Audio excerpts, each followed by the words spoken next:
దేవునికి స్తోత్రం. మన ప్రభువైన యేసుక్రీస్తు నామములో జేజేఎస్పీ గ్రూప్ యూట్యూబ్ ఛానల్ వీక్షిస్తున్న ప్రజలందరికీ ప్రభువైన యేసుక్రీస్తు నామములో శుభములు. దేవుని ప్రజలరా, 122వ కీర్తన 6వ వచనములో యెరూషలేము క్షేమం కొరకు ప్రార్థన చేయండి, యెరూషలేమా నిన్ను ప్రేమించేవారు వర్ధిల్లుతారు అన్న దేవుని మాటలు మనం జ్ఞాపకం చేసుకున్నప్పుడు యెరూషలేము క్షేమమే ప్రపంచ ప్రజల క్షేమం కాబోతుంది.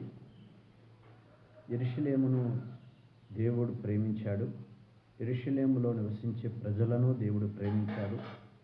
కాబట్టి నేటి ప్రపంచ క్రైస్తవ సంఘమా అయినటువంటి ప్రజలందరూ కూడా ప్రభువైన యేసుక్రీస్తు వారి యొక్క మాటను మనం ఆధారం చేసుకుని యెరూషలేము క్షేమం కొరకు ప్రార్థన చేయవలసిన బాధ్యత అయితే మన మీద ఉన్నది.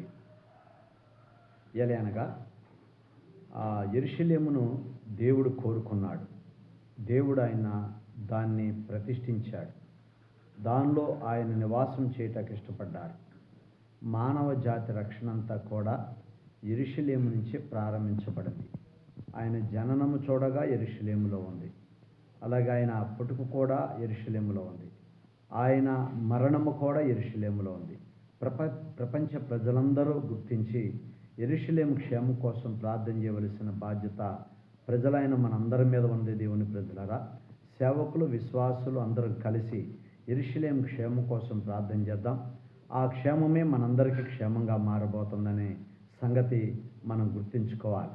కాబట్టి ప్రపంచ క్రైస్తవులందరూ కూడా యెరూషలేము క్షేమం కోసం ప్రార్థన చేసి యెరూషలేమును ప్రేమించుదాం. యెరూషలేము క్షేమం కొరకు ప్రార్థన చేస్తూ మన జీవిత కాలంలో ఒక్కసారైనా యెరూషలేము వెళ్ళటానికి ప్రయత్నం చేయాలి. యెరూషలేములో నివసించే ప్రజలను దేవుడు కోరుకున్నాడు.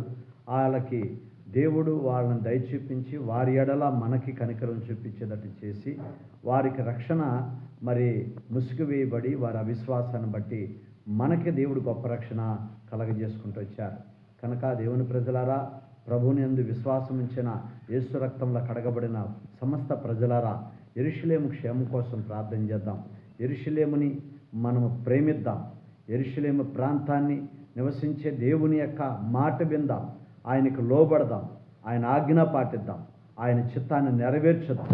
దేవుడు ఈ మాటలు మనందరిలో ఫలించినట్లుగా ప్రార్థన చేద్దాం. దేవుడారా, ప్రపంచంలో జరుగుతున్న ప్రతి పరిస్థితి మనం చూడగా దారుణమైన పరిస్థితులు ప్రపంచంలో ఉన్నాయి. ఎక్కడ చూసినా ప్రపంచమంతా యుద్ధభూమిలో ఉంది. యుద్ధభూమిలో ఉన్న ప్రపంచము అట్టడిగపోతున్న పరిస్థితులు కనబడుతున్నాయి. మానవ జాతి మనుగడ పరిస్థితులు కోల్పోయే పరిస్థితులు కలుగుతున్నాయి. కనుక